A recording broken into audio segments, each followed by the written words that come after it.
waiting for you. And you know, before I ever say it, I believe in miracles. And miracles happen every day. As long as God hears and answers prayer, there'll always be miracles. Remember that. And you and I believe in miracles because we believe in God and in the power of prayer. Today, I'm not going to have any guests. I'm just going to talk to you.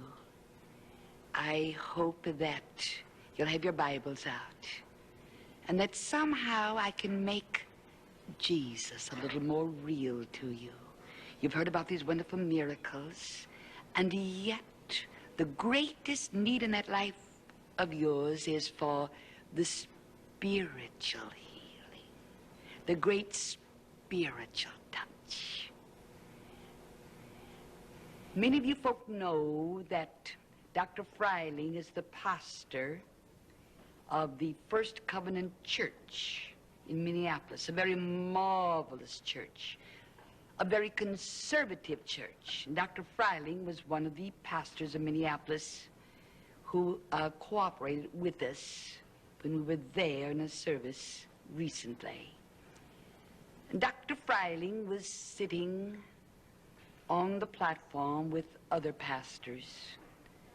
And during that great service, the power of God began falling all over the arena. Oh, it was thrilling. If you've been to one of the services, you'll understand what I'm talking about. And just as naturally, it was just the most beautiful thing. Suddenly, the Holy Spirit descended upon Dr. Freiling, this very conservative pastor. And it was something that you cannot describe. There are no words in the human vocabulary to describe these spiritual experiences.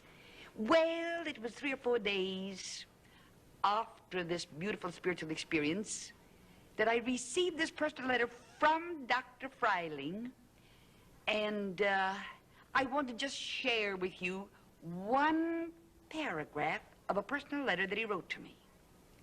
People from my congregation and fellow pastors have asked me about the experience of coming under the power of the Holy Spirit as you touched me. To which I can say that it was very simple and beautiful. It was, in fact, the most normal, unsensational spiritual feeling. And far from being, as some might imagine, extremely different from every other proper spiritual manifestation, it seemed rather to bring together and to harmonize in that moment all the beauties and the charms which the Holy Spirit had previously given. To be under the Spirit's anointing is truly a normal state. All else is abnormal. And this comes from the pastor, perhaps one of the most conservative churches in Minneapolis, Minnesota, the pastor of the First Covenant Church. And so today, for just a very few minutes, we're just going to speak about the wonderful person of the Holy Spirit. I've discovered something recently, and that is the fact that it's marvelous to see the manifestation of the Holy Spirit. And remember something, the Holy Spirit is a person, not just one of the attributes, not just an influence. The Holy Spirit is as definitely a person as Jesus, the Son of God, is a person. As God is a person with a very definite personality. And we see the manifestation of the power of the Holy Spirit. As you come into these miracle services, we're awed as we see simple multiple manifestations of the power of God in the healing of sick bodies. You thrill to it. It's supernatural. That's the reason you do not need Kathryn Kuhlman to lay hands on you, pray for you. That's the reason it's so marvelous that folk are sitting there in the services are instantly healed by this great unseen power, this great unseen person. That's thrilling. It's thrilling to see the manifestation of his power as people are slain by the power of the Holy Ghost. Call it whatever you will. The slaying power. I'm always amused when those who know nothing about the Holy Spirit will use the modern term. They were zapped. Oh, I think that's the very first time in my whole life I've ever used that term. But it's probably a modern term. But I don't know how better to describe it than to just say they're slain by the power of God. It's the Holy Spirit. I don't understand it. Do you really think that I understand how it is that a great big man, 225 pounds, standing there and then suddenly, in just a split second, his body is lying prostrate on the floor? I had nothing to do with it. Believe me, I tell you the truth.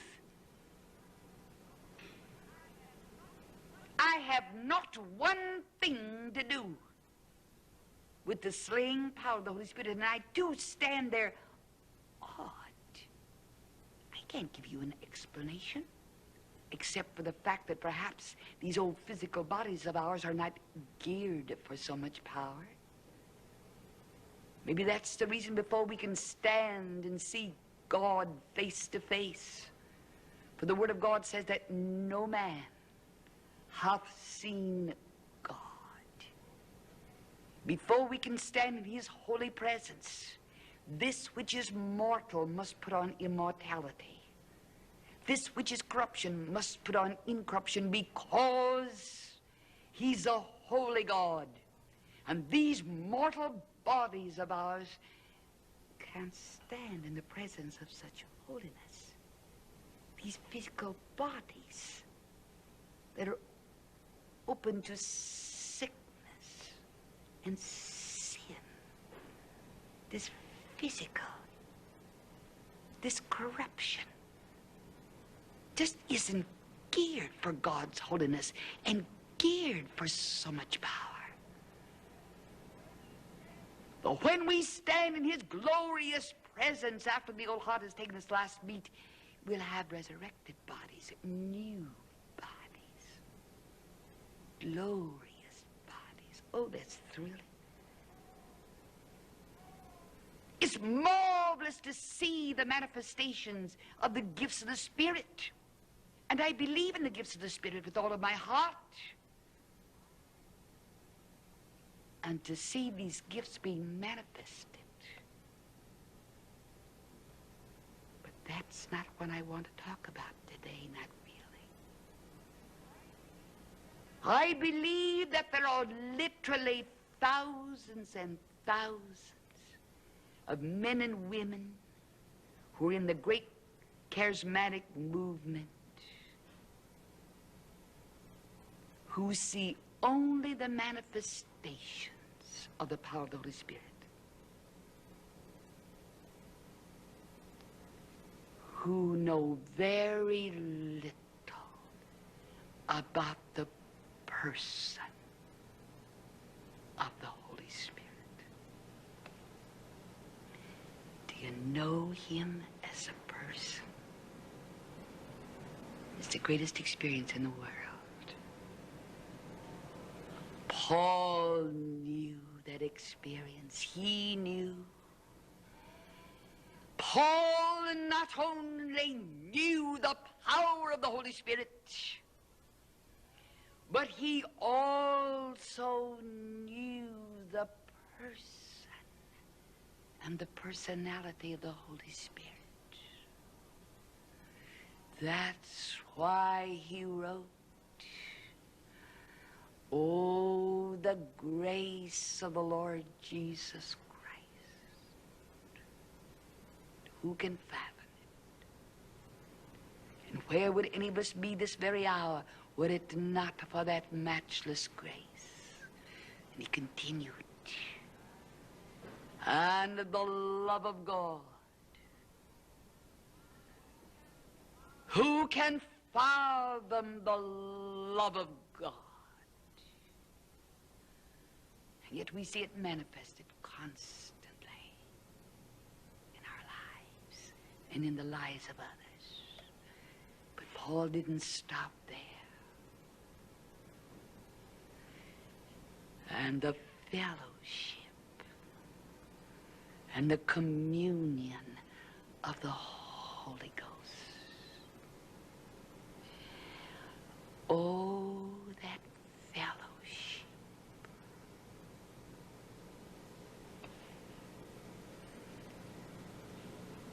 He's more real to me than any earthly person I've ever known.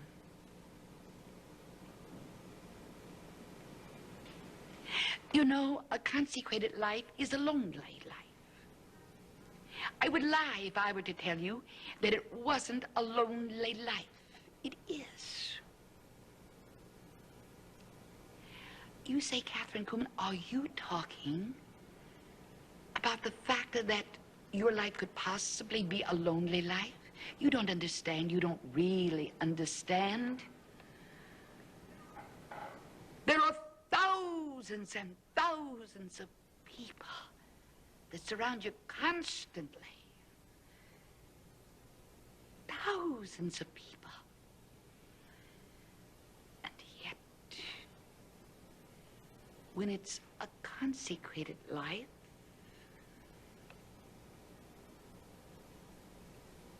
my life socially is very limited, almost nil.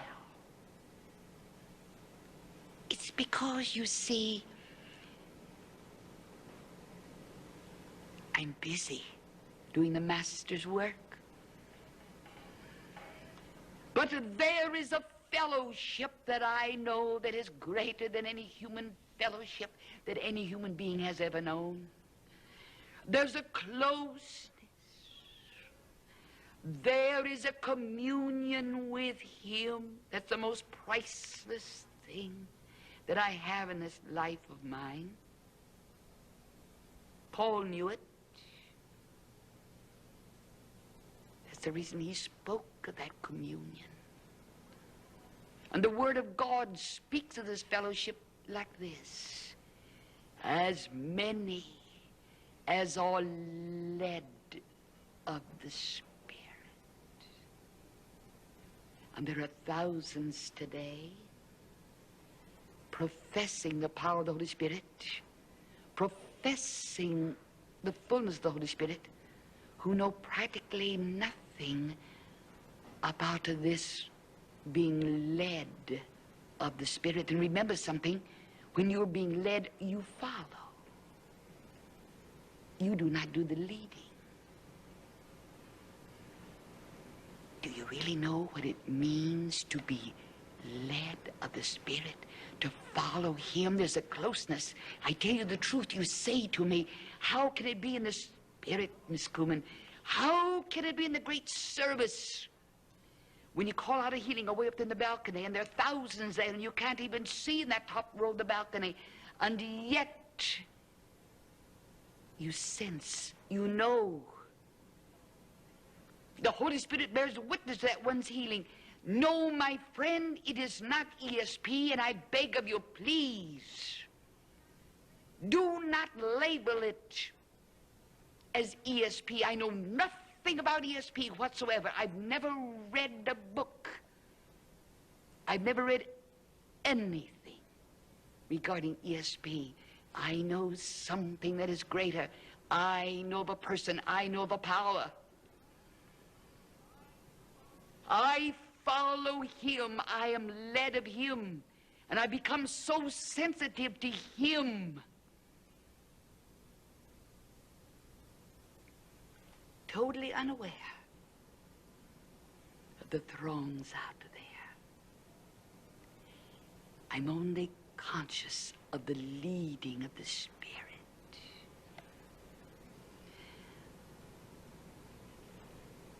As many as are led of the Spirit. But there are thousands who are trying to lead to the Spirit. And that's the reason you get out of the will of God. That's why you've gone off into fanaticism. That's the reason you do such unsightly and unseemly things. That's the reason that you bring such reproach sometimes on something that's so beautiful and so marvelous. That's the reason there are such manifestations in the flesh instead of the Spirit.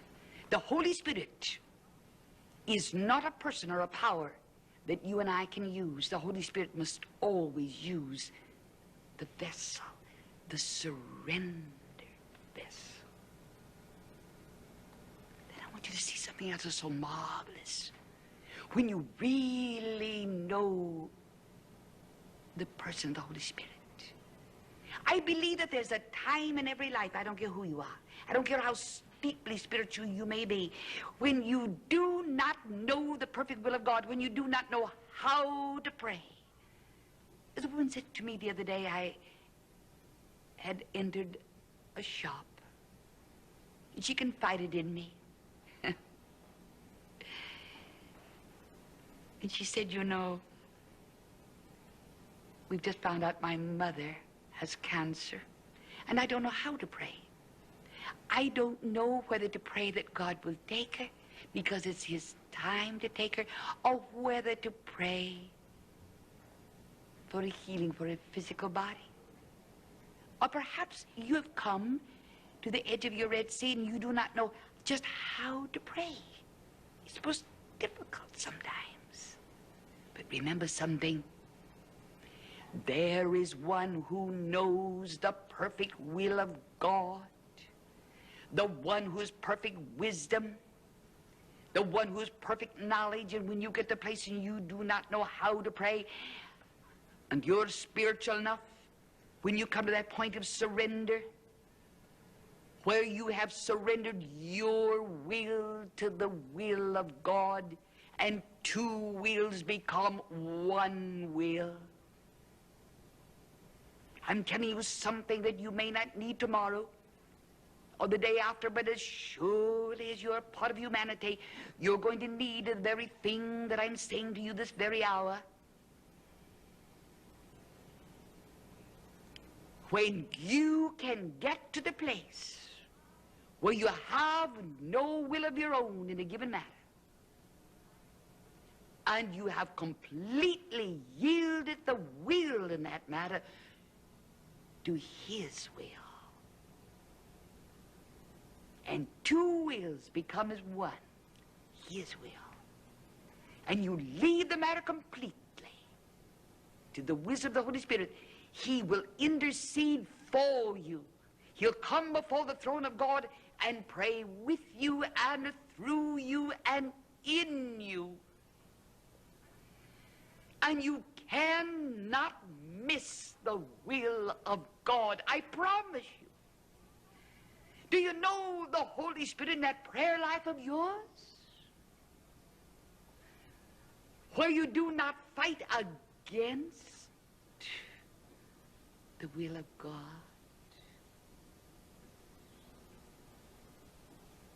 But where you yield yourself to his will. There's more, my friend, when it comes to the mighty third person of the Trinity, than the manifestation of his power, than the gifts of the Spirit, more than the healing of the physical. There is a communion. There's a fellowship the one who takes the loneliness out of your life. You can trust him.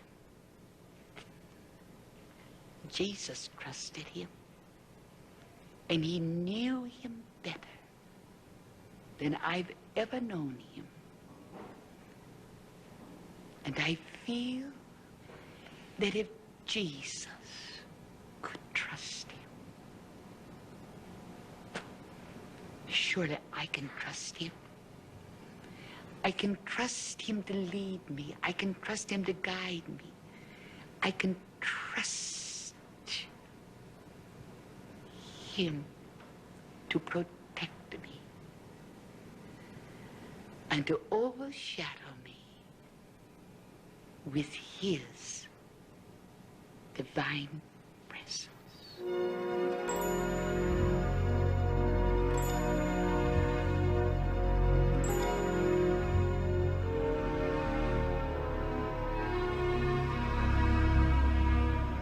You know, I really love this message. I thought it was so interesting what she said about being zapped in the spirit. There really is no way to describe it, but Kathryn used to say, slain by the power of God. In fact, I did read somewhere that she was the one who actually dubbed that expression, slain in the spirit. And actually, she was the one who made famous the word of knowledge and the falling out under the power experience. It was unheard of in the denominational churches for hundreds of years, and but she brought that revelation back to the mainline churches and the churches of America, especially. Like I said, the word of knowledge and the falling out under the power. And then it became more commonplace, practiced in more and more churches. Even some denominational churches had that experience manifesting. But she had the real thing, I believe. And there is a counterfeit falling out under the power too. A fake experience. It can either be of God, of the flesh, or of the devil. For everything real that God has, Satan has a counterfeit.